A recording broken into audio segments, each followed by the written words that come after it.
Hello everyone, welcome to trending economics. तो आज का हमारा बड़ा इंपॉर्टेंट टॉपिक है अर्थशास्त्र का, जिसका नाम है बजट। तो बजट के बारे में हम पढ़ने वाले हैं। सबसे पहले समझ लेते हैं बजट शब्द की उत्पत्ति कहाँ से हुई। तो देखिए, बजट शब्द की उत्पत्ति फ्रांसीसी शब्द से हुई, जिसको क्या बोलते हैं, बजट ही पढ़ते हैं, लेकिन इसकी स्पेलिंग क्या है, BOUGETTE। ठीक है, जिसका अर्थ होता है चमड़े का बैग या फिर थैला। तो दोनों एक ही चीज़ें होती है, या फिर चमड़े का बैग बोलिए या फिर थैला बोलिए। अब उसमें कुछ ना कुछ चीज़ें रखी जाएंगी, कुछ ना चीज़ें उसमें बनाई जाती होंगी ना। क्या चीज़ उसमें बनाकर रखी जाती है वो समझते हैं। अब समझते हैं हम बजट क्या होता है। देखिए, बजट नीति राजकोषीय नीति का प्रमुख साधन है। इसके द्वारा सरकार आय एवं व्यय में संबंध स्थापित कर देश की अर्थव्यवस्था को नियंत्रित करती है। तो देश की अर्थव्यवस्था को नियंत्रित करने के लिए सरकार को आय चाहिए, और जब आय आएगी तो उसको व्यय भी तो करना पड़ेगा ना, ताकि हमारे जो अर्थव्यवस्था है वो ठीक प्रकार से चल सके। तो बजट में यही पेश किया जाता है, आय कहाँ से हो रही है, व्यय कहाँ से हो रही है। लेकिन ध्यान रखिएगा, ये सब अनुमानित होता है। ठीक है। अब बजट से संबंधित कुछ महत्वपूर्ण तथ्य हैं, इसको अगर आप जान लेते हैं तो आपके बिल्कुल समझ में आ जाएगा। सबसे पहली बात, सरकार की बजटीय नीति राजकोषीय नीति का महत्वपूर्ण भाग या अंग होती है। पहले बता चुके हैं हम आपको, राजकोषीय नीति में बजट का बहुत बड़ा रोल होता है। ठीक है, बजटीय नीति में सरकार के सभी कार्यक्रमों एवं नीतियों को शामिल किया जाता है। देखते हैं आप, मनरेगा हो गया है ना, प्रधानमंत्री जन धन योजना हो गया, शिक्षा पर व्यय होता है, तो ये सारे कार्यक्रम इसमें सम्मिलित किए जाते हैं, उस पर व्यय किए जाते हैं। ठीक है, सबसे पहले बात इसमें समझिए, इसके राजस्व पक्ष में, राजस्व मतलब जहाँ से पैसा आता है, में कर प्राप्तियाँ जो टैक्सेस होती हैं उनके थ्रू जो आय होती है, और गैर कर प्राप्तियों के रूप में सरकार की अनुमानित आय को दिखाया जाता है। ध्यान रखिएगा, अनुमानित आय को इतना हो सकता है ये दिखाया जाता है। ठीक है, एक्चुअल नहीं दिखाया जाता है। इसके व्यय पक्ष में उपभोग व्यय, निवेश व्यय तथा हस्तांतरण भुगतान के रूप में सरकार के अनुमानित व्यय को दिखाया जाता है। तो और इसके एक तरफ पैसा आने वाला हो गया, जिसमें कर और कर के रूप में और गैर कर के रूप में जितनी भी प्राप्तियां होती हैं, और दूसरी तरफ व्यय दिखाया जाएगा। पैसा आएगा तो सरकार खर्च करेगी, पुल बनवाएगी, पार्क बनवाएगी, बहुत सारी चीज़ें ऐसे बनवाएंगी, स्ट्रीट लाइट बनवाएगी, है ना, रोड बनवाएगी। तो उपभोग व्यय मतलब कंजम्पशन व्यय, और निवेश मतलब इन्वेस्टमेंट एक्सपेंडिचर, और हस्तांतरण भुगतान ट्रांसफर पेमेंट के रूप में सरकार क्या करती है, बहुत सारे खर्चे करती है हमारे ऊपर। तो ये था बजट के बारे में। तो आई होप आप समझ गए होंगे बजट क्या होता है। सिंपल भाषा में आप एग्जाम में लिख दीजिएगा, मैं आपसे दावा करता हूँ बहुत अच्छे मार्क्स मिलेंगे आपको। बजट के प्रकार कौन कौन से होते हैं, तो बजट के दोस्तों बहुत प्रकार होते हैं। हम एक एक आपको समझा देते हैं, फिर अगली वीडियो से क्या करेंगे, एक एक टॉपिक पर हम वीडियो बनाएंगे। ठीक है, एक एक बजट का जो प्रकार है ना, उस पर हम वीडियो बनाएंगे, फिर हम आपको समझाने का प्रयास करेंगे। आज हम देखते हैं बजट के प्रकार। तो सबसे पहले संतुलन के आधार पर बजट। तो संतुलन के आधार पर बजट दो प्रकार के होता है, ध्यान रखना। संतुलित बजट, अब संतुलित बजट तो बिल्कुल जो बराबर होता है। ठीक है, संतुलित बजट होता है, उसमें कोई आगे पीछे नहीं हो सकता है, संतुलन है, मतलब बिल्कुल बराबर है, इक्वल है। ठीक, और दूसरा इसका प्रकार है असंतुलित बजट। अब जब असंतुलित बजट है तो असंतुलन या तो ज़्यादा होगा तब भी असंतुलन हो सकता है, या तो दूसरे की तुलना में कम होगा तब भी असंतुलन हो जाएगा। इसलिए असंतुलित बजट दो प्रकार के होते हैं। सबसे पहला घाटे का बजट, क्योंकि कम हो जाता है तब भी तो असंतुलन उत्पन्न हो जाएगा ना, तो घाटे का बजट हो जाता है, और दूसरा अधिक का बजट। ठीक है, मदों के आधार पर जो बजट का प्रकार है वो दो प्रकार का होता है। सबसे पहला आगम बजट, और दूसरा है पूंजीगत बजट। अब अन्य वर्गीकरण मतलब और अन्य प्रकार के भी बजट होते हैं। सबसे पहला देख देते हैं सामान्य बजट, दूसरा है अंतरिम बजट, तीसरा है पूरक बजट, चौथा है साख अनुमान बजट, पांचवा है निष्पादन बजट, छठवां है परिणाम बजट, सातवां है शून्य आधार बजट, और लास्ट वाला आठवां है जेंडर बजट। जेंडर बजट का नाम आपने ज़रूर सुना होगा। संतुलित बजट क्या होता है, जिसको इंग्लिश में बैलेंस्ड बजट बोला जाता है। ठीक है, आइए समझते हैं। देखिए, जब बजट मतलब जो बजट निकाला जाता है, जब बजट में आगम मतलब आय जो होती है, हमारी इनकम होती है, आगम और व्यय मतलब एक्सपेंडिचर की राशि बिल्कुल बराबर होती है, तो उसे ही संतुलित बजट कहते हैं। किंतु वर्तमान संदर्भ में संतुलित बजट एक आदर्श व्यवस्था है, जिसे व्यावहारिक रूप से अपनाना बहुत कठिन है। इसका मतलब संतुलित बजट होना बहुत मुश्किल है, मतलब हो ही नहीं सकता, आप ऐसा बोल सकते हैं। ठीक है, आगम और व्यय बराबर बराबर हो, ऐसा आमतौर पर आदर्श एक व्यवस्था है, आमतौर पर ऐसा होता नहीं। ठीक है, उसको संतुलित बजट कहते हैं। ठीक है, अब देखिए, संतुलित बजट की दृष्टि से दो स्थितियां हो सकती है। अब संतुलित बजट में दो स्थितियां हो सकती है। पहली, वार्षिक आधार पर संतुलित बजट, मतलब एक साल का जो वार्षिक पेश किया जाता है वो संतुलित बजट हो सकता है, या कुछ वर्षों के आधार पर भी संतुलित बजट हो सकता है। तो ये था संतुलित बजट। संतुलित बजट या बैलेंस बजट में एक चीज़ ध्यान रखिएगा, आगम और व्यय बराबर होते हैं, बराबर होने चाहिए, तभी वो संतुलित बजट होगा। ठीक, लेकिन ये एक आदर्श व्यवस्था है, इसको व्यावहारिक रूप से अपना पाना बहुत मुश्किल होता है। असंतुलित बजट क्या होता है? इसको इंग्लिश में बैलेंस्ड बजट बोला जाता है। असंतुलन का मतलब क्या होता है? कुछ ज़्यादा हो जाना या कुछ कम हो जाना दूसरे की तुलना में, है ना? तभी तो असंतुलन हो जाता है, ठीक है? तो समझिए, असंतुलित बजट से आशय है ऐसे बजट से है जिसमें सरकार की आगम एवं व्ययों में समानता नहीं होती है। सरकार की जो आय होती है और जो व्यय होता है उसमें समानता नहीं होती है। आय 10 की हो गई तो खर्चा 15 का हो गया, आय 50 की हो गई खर्चा 30 का हो गया, तो ऐसे करके असमानता आ जाती है, तो उसको असंतुलित बजट कहते हैं। असंतुलित बजट दो प्रकार के हो सकते हैं। सबसे पहला घाटे का बजट जिसको डेफिसिट बजट बोला जाता है, और दूसरा प्रकार कौन सा आता है? आधिक्य का बजट जिसको सरप्लस बजट बोला जाता है। घाटे का बजट क्या होता है? जिसको इंग्लिश में डेफिसिट बजट बोला जाता है। अब देखिए, घाटा हुआ है ना, यानी कि कुछ घटा है। इसका मतलब ये क्या हुआ? यदि बजट में आगम मतलब इनकम की तुलना में व्ययों मतलब एक्सपेंडिचर खर्च की राशि अधिक होती है तो उसे घाटे का बजट कहते हैं। सीधा मतलब है, आपकी जेब में कम पैसा आ रहे हैं लेकिन आपसे खर्चा ज़्यादा हो रहा है, तो यानी कि वो डेफिसिट बजटिंग हो गई, उसी को घाटे का बजट कहते हैं। तो इसमें दो मेन इंपॉर्टेंट पॉइंट्स हैं, ध्यान रखिएगा। सरकार अपनी आय की तुलना में व्यय अधिक करती है, और दूसरा पॉइंट है सरकार इस घाटे की पूर्ति ऋण लेकर या रिजर्व बैंक में जमा किए हुए अपने नकद कोषों में कमी करके करती है। मतलब नकद कोषों को कम करके, मतलब उससे पैसा निकाल लेती है और खर्चे ज्यादा कर देती है या फिर ऋण ले लेती है, ठीक है?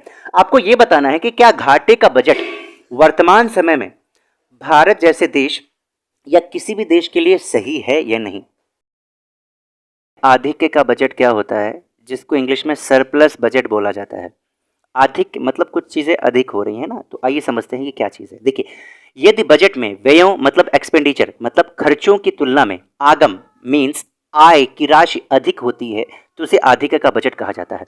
आपके जेब में धन ज़्यादा है और खर्चा कम हो रहा है तो ये आधिक्य हो गया, ठीक है? आधिक्य का बजट। आपके घर में धन बहुत ज़्यादा है लेकिन खर्चा कम हो रहा है तो ये सरप्लस बजट है, ठीक है? आपने सरप्लस का बजट निकाला है एक अनुमान के हिसाब से कि मेरे घर में इस साल आय ज़्यादा रहेगी, खर्च कम होगा। अब देखिए, पहला इसमें पॉइंट बहुत इंपॉर्टेंट है, पहला और एक ही पॉइंट है, सरकार अपनी व्यय की तुलना में आय अधिक करती है, सीधी बात है। अब एक फॉर्मूला के से समझिए कि आधिक्य का बजट क्या होता है। तो इसमें देखिए, आय लिखा हुआ है मतलब इनकम, इनकम की तरफ ज़्यादा वाला एरो लगा हुआ है, मोर देन का, तो ये ग्रेटर देन मतलब इनकम ज़्यादा होती है, एक्सपेंडिचर कम होता है, तब आधिक्य का बजट यानी सरप्लस का बजट होगा। आई होप आप समझ गए होंगे। आप आगम बजट क्या होता है? जिसको इंग्लिश में रेवेन्यू बजट बोलते हैं। आपको मैं समझा दूंगा, ये मैं वादा करता हूँ। देखिए, आगम का मतलब क्या होता है? रेवेन्यू मतलब आय आपकी हो रही है। तो देखिए, राजस्व बजट में राजस्व प्राप्तियां और राजस्व प्राप्तियों को प्राप्त करने के लिए किए गए व्ययों को शामिल किया जाता है। मतलब जो राजस्व प्राप्तियां हैं उनको प्राप्त करने में कुछ खर्चा किया जाता है, तो इन दोनों को सम्मिलित किया जाता है। आय भी और उनको प्राप्त करने में, उस आय को प्राप्त करने में जो आपने खर्चा किया है, इन दोनों को सम्मिलित किया जाता है। इसको ही रेवेन्यू बजट बोला जाता है। उदाहरण के तौर पर आपको 10 किलोमीटर दूर पर किसी से पैसे लेने जाने हैं, 10,000, ठीक है?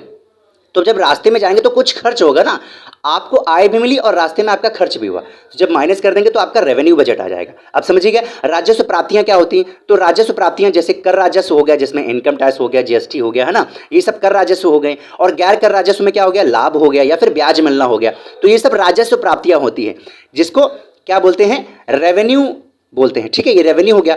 यदि राजस्व बजट, ये जो लाल वाले में लिखा है वो देखिए, यदि राजस्व बजट आधिक्य में है तो यह वृद्धिशील अर्थव्यवस्था का संकेत होता है। यानी कि अगर राजस्व बजट अधिक में है तो समझ लीजिए हमारे देश का विकास हो रहा है, ठीक है?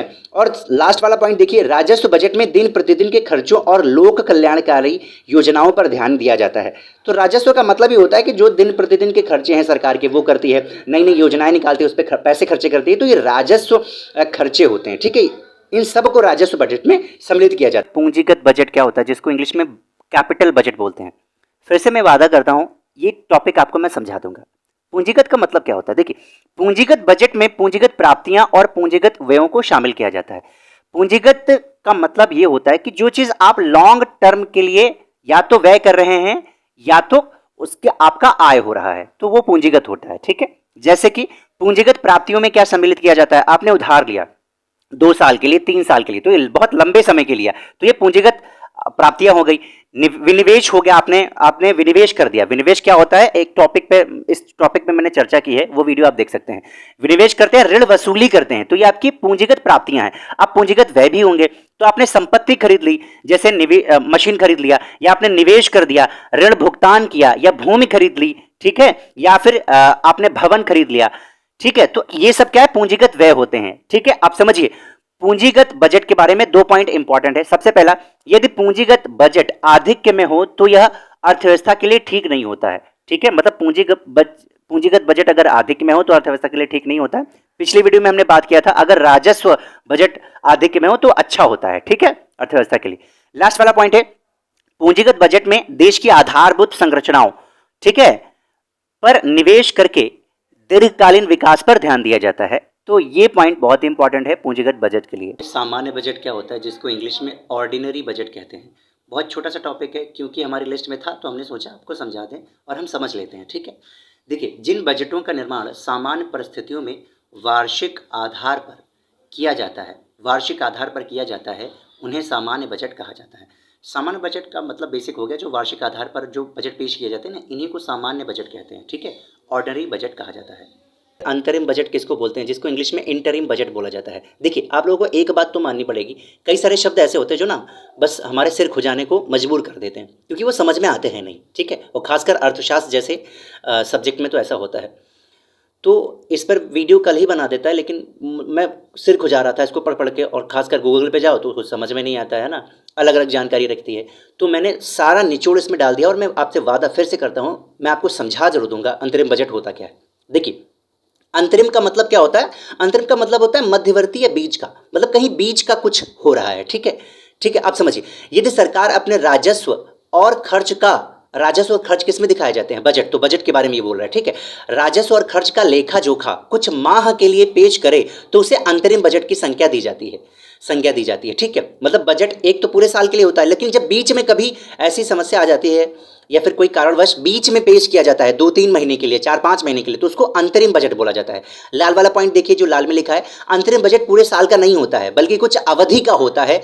लेखा अनुदान के आधार पर व्यय करने की अनुमति प्राप्त कर ली जाती है। ठीक है, अब उसके बाद जो बैंगनी में पॉइंट लिखा वो देखिए, अंतरिम बजट को वोट ऑन अकाउंट और मिनी बजट भी कहा जाता है। तो 4-5 महीने का होता है, इसलिए मिनी बजट कहा जाता है। वोट ऑन अकाउंट क्या होता है, देखिए, वोट ऑन अकाउंट के जरिए सीमित अवधि के लिए सरकार के जरूरी खर्च को मंजूरी मिलती है। इसमें राजस्व का भाग नहीं होता है, मतलब इसमें केवल खर्च के लिए सरकार क्या करती है, अनुमति लेती है। ठीक है, अब देखिए, आमतौर पर जिस साल लोकसभा का चुनाव होता है उस साल सरकार अंतरिम बजट पेश करती है। क्यों? क्योंकि लोकसभा का जब चुनाव होता है, कोई जरूरी थोड़ी ना है कि पूरा साल बीत जाएगा बजट का तभी हो, बीच में भी तो हो सकता है, जुलाई, अगस्त, सितंबर में भी तो हो सकता है। तो जितने बीच का महीने होते हैं, अप्रैल से लेकर, ठीक है, बीच में जितने महीने होते हैं उनके लिए बजट पेश कर दिया जाता है, उसी को अंतरिम बजट बोलते हैं। ठीक है, अंतरिम बजट में केंद्र सरकार खर्च के अलावा राजस्व का भी ब्यौरा देती है, ये ध्यान रखिएगा।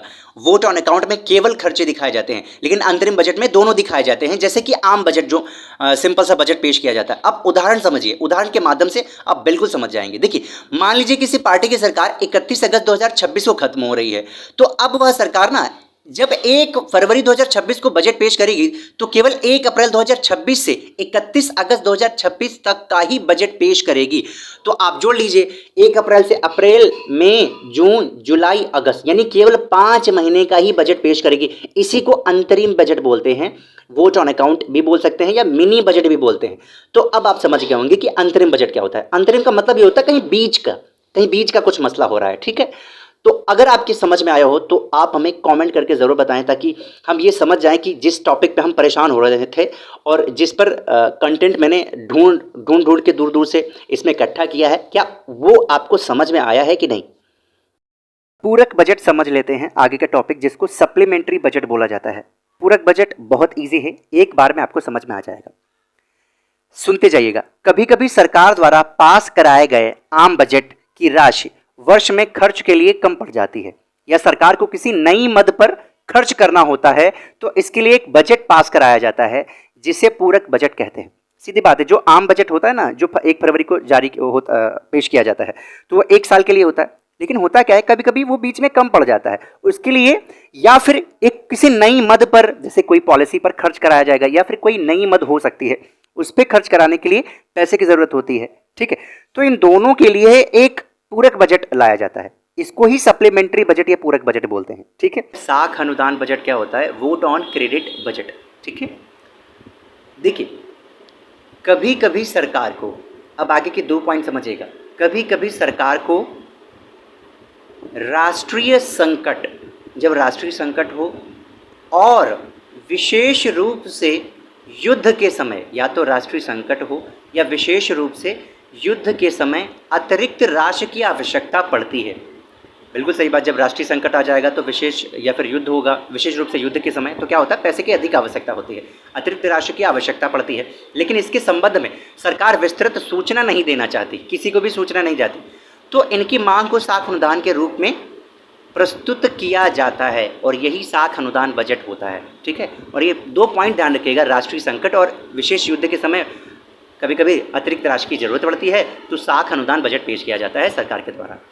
निष्पादन बजट क्या होता है, जिसको इंग्लिश में परफॉर्मेंस बजट बोला जाता है। परफॉर्मेंस का मतलब क्या होता है, आप जब कोई काम करते हो, ठीक, अब जब आप काम करते हो कोई आपका उद्देश्य होता होगा, लक्ष्य होता होगा ना, तो इसी से संबंधित कुछ ये है। निष्पादन बजट से संगठन के लक्ष्य एवं उद्देश्य परिलक्षित होते हैं। आप कुछ लक्ष्य और उद्देश्य क्या करते हो, तय करते हो। ठीक है, इन लक्ष्यों को एक कार्य नीति के माध्यम से प्राप्त करने का प्रयास किया जाता है। फिर इन लक्ष्यों और उद्देश्यों को प्राप्त करने का प्रयास करते हो। ठीक है, उसके लिए पैसे की जरूरत पड़ती है तो पैसे आप खर्च करते हो। निष्पादन बजट इस बात का संकेत देता है कि खर्च की गई निधियों यानी फंड से परिणामों और अंततः आउटपुट प्राप्त होने की किस प्रकार की उम्मीद है। माने आपने पैसे खर्च किया तो आपने पैसे जो खर्च किया है आपको आउटपुट क्या मिला है, ठीक है, कितना मिला है। लास्ट पॉइंट बहुत क्लियर कर देगा ये पॉइंट। निष्पादन बजट लागत और लाभ विश्लेषण को निरूपित करता है। मींस आप कोई भी चीज में जो लागत लगा रहे हैं, काम कर रहे हैं, उसके बदले में आपको लाभ कितना हो रहा है, ये निष्पादन बजट बताता है। उदाहरण के तौर पर मान लीजिए आप एक कॉम्पिटिटिव एग्जाम की तैयारी कर रहे हैं, आप पढ़ाई कर रहे हैं तो ये आपकी लागत है, खूब मेहनत कर रहे हैं, ये लागत है। जब आपके एग्जाम में नंबर देखे जाएंगे तो नंबर आपको ये शो करेंगे कि आपने कितनी मेहनत की थी, तो नंबर आपका लाभ होगा। ऐसे ही निष्पादन बजट में उद्देश्य और जो लक्ष्य होते हैं वो तय किए जाते हैं और फिर उनको प्राप्त करने के लिए कुछ प्रोसीजर अपनाई जाती है और पैसे खर्च करके क्या उन लक्ष्यों और उद्देश्यों को प्राप्त करने की कोशिश की जाती है। परिणाम बजट पर, जिसको इंग्लिश में आउटपुट बजट बोलते हैं। आउटपुट का मतलब हुआ कुछ आप परिणाम चाहते हैं, आपने कुछ काम किया था, परिणाम चाहते हैं। तो समझिए, आउटपुट बजट वह बजट है जिसमें सरकार के विभिन्न विकासात्मक कार्यक्रमों के परिणामों को प्रस्तुत किया जाता है। सीधी बात है, सरकार कुछ विकासात्मक कार्यक्रम लाती है, ठीक है, उनके परिणामों को आम जनता के सामने प्रस्तुत किया जाता है ताकि ट्रांसपेरेंसी देखी जा सके। ठीक है, किसी ने चोरी चकारी तो नहीं की, ये सब देखा जाता है। यह विभिन्न मंत्रालयों एवं विभागों के प्रदर्शन का एक रिपोर्ट कार्ड होता है। तो जितने भी मंत्रालय विभाग ने काम करवाया है उसका एक रिपोर्ट कार्ड होता है और ये सबको, ये रिपोर्ट कार्ड ये मंत्रालय विभाग होते हैं, सबको दिखाते हैं। ठीक है, इसका प्रयोग सरकार की बजटीय प्रक्रिया में पारदर्शिता लाने के एक उपकरण के रूप में किया जाता है। पारदर्शिता वहीं ट्रांसपेरेंसी, ताकि आम जनता ये समझ सके कि इसमें कोई भी घोटाला वगैरह नहीं हुआ है। ठीक है, 2007-8 के लिए आउटपुट बजट और निष्पादन बजट को मिला दिया गया तथा उसे एक मिले जुले दस्तावेज का रूप दे दिया गया। तो 2007-8 में आउटपुट बजट और निष्पादन मतलब परफॉर्मेंस बजट, जो पिछली वीडियो में हमने बात की थी, इन दोनों को मिला दिया गया था, ध्यान रखिएगा। लास्ट वाला पॉइंट पढ़ लेते हैं। मंत्रालयों एवं विभागों को फरवरी में प्रस्तुत वार्षिक वित्तीय विवरणों के आधार पर, जो फरवरी में प्रस्तुत होता है ना, वार्षिक वित्तीय विवरणों के आधार पर प्रत्येक वर्ष अधिकतम मार्च तक अपने अपने आउटपुट बजट तैयार करने होते हैं। जितने भी मंत्रालय या विभाग होते हैं उनके अधिकतम मार्च तक अपने अपने आउटपुट बजट तैयार करने होते हैं। शून्य आधारित बजट, जिसको इंग्लिश में जीरो बेस्ड बजट बोलते हैं, इसको शॉर्ट फॉर्म में ZBB भी बोलते हैं। Z for zero, B for based and again B for budget.